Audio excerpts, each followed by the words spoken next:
Good morning, everybody. So we just finished with our WCTV segment, and it was a little out of the ordinary today because usually you're used to catching us on Sunday, but today, Thursday morning, we were so excited to be able to join Michael and Rob. So we are bringing you back to walk through the recipe a little bit more on what we did on the show today. So on the show today, we made an apple pie monkey bread, and so we know that that fall weather is starting to come in, but it's still a little bit summer, a little bit for another probably about half a month. So we wanted to do a summer fall fusion recipe, and so that's where our apple pie comes in because that's very summer. And then our monkey bread with our pumpkin pie spice that you'll see later starts to welcome in those fall flavors. So we'll go ahead and get started. And so for our recipe today, we used 2 containers of biscuits, and so these are just your regular 16-ounce, 1-pound biscuits. There was about 8 biscuits in here. Oh, yep, 8 biscuits. And so what you're going to do is unwrap them from their container, and then you'll lay them out. And then so we did a magic trick, as I called it on the show today. And so once you lay your biscuits out together, you're going to cut them in half and then turn the biscuits, cut them in half again. And so what you'll end up with are pieces, little quarter pieces of your actual biscuits. Now, some people actually separate the biscuits, lay them out, cut them in half again, but you have to do that 8 times as opposed to just laying all the biscuits out together as they are in the tube and then cut and cut. And so once you are done cutting your biscuits into your little pieces, you'll go ahead and put them in your bowl that is prepared with your sugar and your cinnamon and your spices. Now, in our bowl, we have about not a quarter cup, a half a cup of sugar, and then we have about a teaspoon of cinnamon and about I think a half a teaspoon. My people will tell you I never measure anything. You just shake and you smell. So we have about a half a teaspoon of our apple pie spice. Now, if there are certain flavors of an apple pie spice you don't like, so maybe you like ginger but maybe not nutmeg, maybe you like nutmeg and not ginger, you also can just add your spices individually. So you can add your cinnamon, you can add ginger, you can add nutmeg, you can add it all to your own particular flavors and liking. So don't think that there's any one way that you have to do this because there's absolutely not. It's super customizable, which is so great about this recipe. Once you are done putting your mixture together, you will take all of your little pieces and then coat them in the actual mixture. And then once you're done coating them, you will put them in your bundt pan. Now, we prepared our bundt pan with a nonstick olive oil cooking spray. This is a big bundt pan, obviously, to get a full-size monkey bread. If you wanted to do individual monkey breads, then you can do the actual bundt pan that have the individual little bunts. And I think there's like a pan that has like 6 or 8. You probably could find them in various sizes. At either rate, go ahead and spray your pan, prepare your pan, and then once your pieces are done, then you'll go ahead and just dump them into your pan. It doesn't really matter how you do it, doesn't matter where you put them, because after it's all said and done, you are going to have a pan filled with little pieces of your dough. So again, we're just going to go ahead and put our pieces of dough in here. And then we are going to coat them around.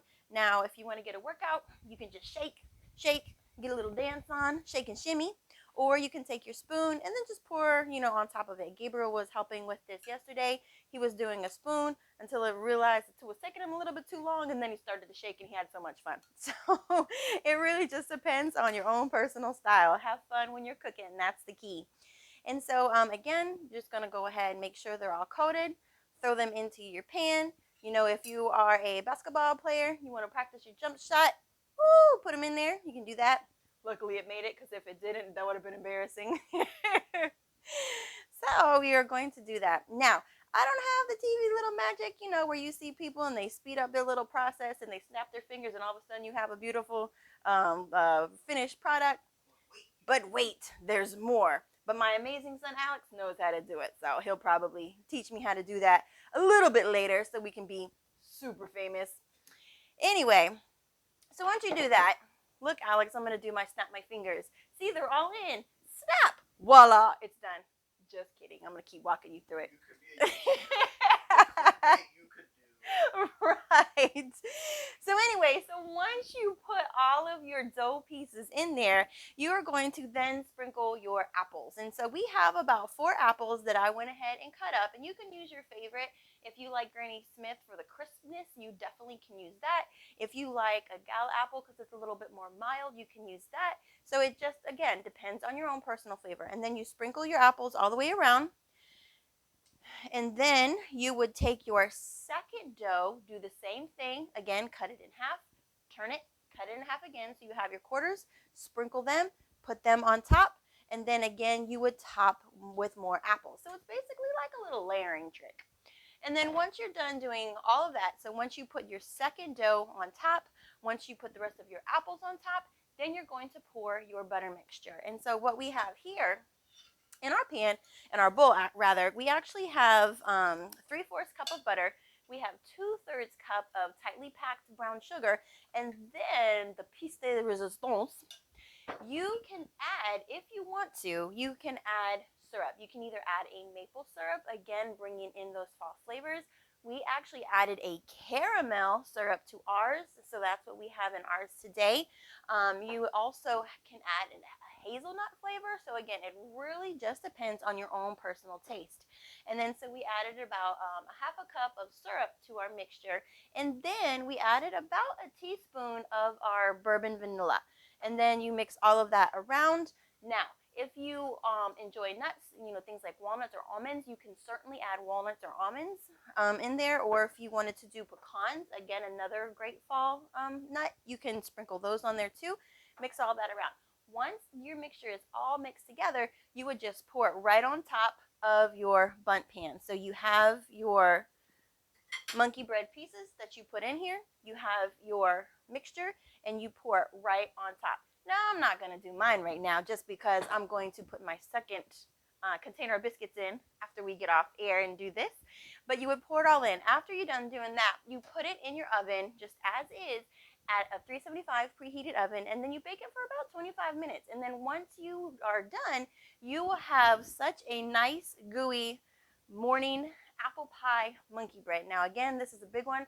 This is not going to last more than 10 minutes in my house. As soon as we're done recording, the boys are going to devour this. But anyway, it's so aromatic. You get to see the spices. You get to see your apples. And so what you have is that sweetness of the apple pies, of your cinnamon, of your ginger. It all comes together. And it's a great kind of summer fall fusion recipe to welcome in that cooler weather. We hope you enjoyed this video. Continue to stay safe out there, everybody. And as always, thank you for watching and supporting.